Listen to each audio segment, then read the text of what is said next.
nitrogen pentoksida. Ya. Namun berdasarkan konsep reaksi redoks, hal itu kita rubah gitu.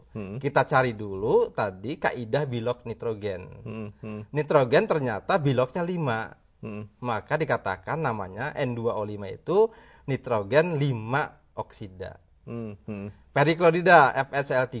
Untuk memberi nama senyawa tersebut, kita harus mencari dulu bilok Fe. Ternyata berdasarkan kaidahnya, Fe itu biloknya +3. Maka FeCl3 kita beri nama besi 3 klorida. Ini nanti akan menimbulkan dampak apa ya kira-kira bagi siswa-siswi yang sebetulnya sudah biasa dengan tata nama yang lama begitu? Justru ini lebih mudah itu, lebih Mas. Mudah ya? Iya, lebih spesifik, lebih mudah, juga lebih familiar diucapkan gitu kan. Itu kan yang lama itu kan berdasarkan awalan-awalan dari huruf Yunani gitu kan. Oke, kita sudah bahas tentang reaksi kimia biasa, kemudian juga reduksi oksidasi ya Pak ya. Ada modul lain mungkin yang perlu diperkenalkan? Nah, ada modul yang dalam kelompok kimia anorganik yang belum saya bahas tadi.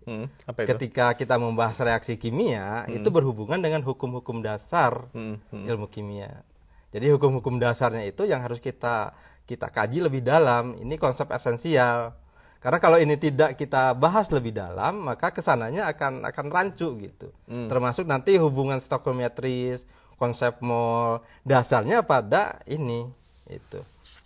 Itu berarti Pak ya, dia harus dimulai sebelum memberikan pemahaman tentang reaksi kimia. Ya, sebetulnya harus urutannya seperti itu. Namun dalam sistem silabusnya itu agak berseberangan. Oh, gitu. begitu. Karena mungkin dianggap reaksi kimia sudah diberikan di MTS itu. Oke, nanti ini bisa jadi pembahasan lebih lanjut Pak. Selanjutnya mungkin ada modul lain Pak yang perlu ditekankan?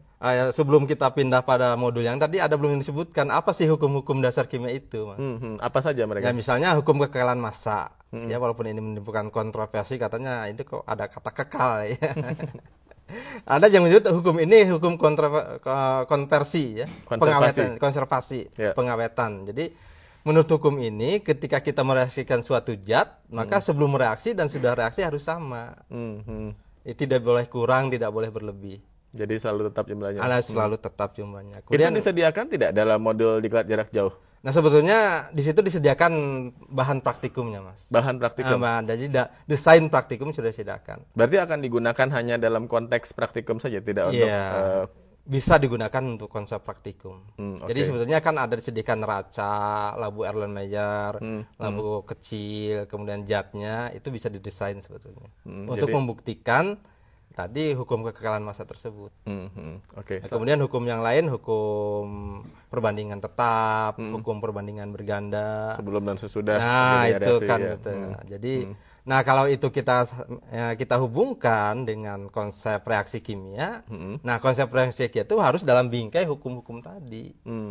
Tidak mungkin ada penyelewengan atau kaidah yang berubah begitu. Dan itu bisa dijadikan pegangan untuk bersama-sama menelaah ini sebetulnya ada yang meleset gitu, atau tidak pada tempatnya begitu ya. Oke Pak, berikutnya apa lagi Pak? Nah, berikutnya mungkin kita sudah nyebrang ke modul yang selanjutnya yang termasuk pada kelompok kimia fisik. Dikatakan kimia fisik karena itu ada sifat-sifat fisik yang dibahas dalam kimia. Apa itu biasanya? Misalnya titik didih, titik beku, tekanan uap, tekanan osmotik. Nah itu kan konsep-konsep fisika. Tapi bisa dibahas dalam ilmu kimia. Maka modul-modul tersebut dapat kita bingkai dalam kimia fisik. Diberi judul apa? Wadah atau apa istilahnya kemasan dari modul yang satu ini? Ya itu tadi kimia fisik itu kemasannya itu berisi larutan, sifat koligatif larutan dan hasil kalik larutan. Ya bisa diperlihatkan Pak di slide Anda? Iya. Nah ini kita membahas larutan di situ kan jelas. Larutan itu hanya ada 2 zat Mas dalam larutan itu, pelarut dan zat terlarut. Jumlah pelarut harus lebih banyak dari zat terlarut. Jadi kalau Bapak Ibu peserta diklat membuat teh, pelarutnya yang banyak itu. Oke, Pak Umar tahan dulu penjelasan Anda karena ada penelpon yang baru saja bergabung dengan kita. Kita terima dulu. Halo. Halo. Ya, dengan siapa di mana Pak? Pak. Dengan Pak? Pak Mukhtar. Pak Mukhtar. Di mana Pak Mukhtar? Di Makassar. Di Makassar. Silakan Pak, mungkin ada pertanyaan atau komentar untuk narasumber kami hari ini. Ya. ini tadi penjelasan tentang redox, Pak. Ya. Itu kan redox itu agak susah kalau mengajar di sekolah. Tadi dijelaskan tentang muatan dan bilangan oksidasi. Saya ini sudah lama mengajar juga, Pak. Tapi agak susah ini menjelaskan tentang konsep muatan dengan bilok. Kapan sebuah unsur atau atom itu bermuatan, dan kapan dia disebut muatan dan kapan disebut bilangan oksidasi. Oh begitu ya. Itu cara menyampaikan ke siswa ini agak kesulitan, barangkali mungkin bisa Pak dibantu saya. Jadi secara spesifiknya itu ya Pak Muhtar ya, kapan suatu unsur itu disebut muatan, kapan dia disebut bilangan oksidasi begitu ya? Iya. Oke, baik. Terima kasih Pak. Terima kasih banyak Pak Muhtar. Saya langsung teruskan. Ya, terima kasih. Saya langsung teruskan pertanyaannya ke narasumber kita hari ini, Pak Umar. Ini kebetulan bergabungnya Pak Muhtar ini dengan pertanyaan yang sudah spesifik sekali. Iya. Ya, berarti ini memang dari pengalaman mengajar, batu sandungannya biasanya di sini. Bagaimana Pak menjelaskannya Pak? Pak Muhtar yang berbahagia, kapan kita menyatakan itu sebagai muatan dan kapan menyatakan sebagai bilok? Ya? Nah, kita kembali pada setting awalnya Pak. Misalnya Mg magnesium dalam keadaan bebas, ya, itu kan biloknya dikatakan 0. Tapi manakala dia melepaskan elektron, nah itu banyaknya elektron yang dilepaskan itu jadi muatan, Pak.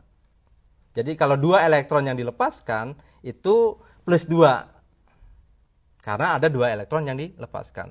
Ya. Namun ketika dikatakan bilangan oksidasi, itu biasanya dibedakan penulisannya, Mas. Tadi plus 2, sekarang 2 plus. Gitu. Mg plus. Jadi Mg 2 plus. Oh ya, gitu. 2 plus. Ya. Ya, itu berarti biloknya. Gitu.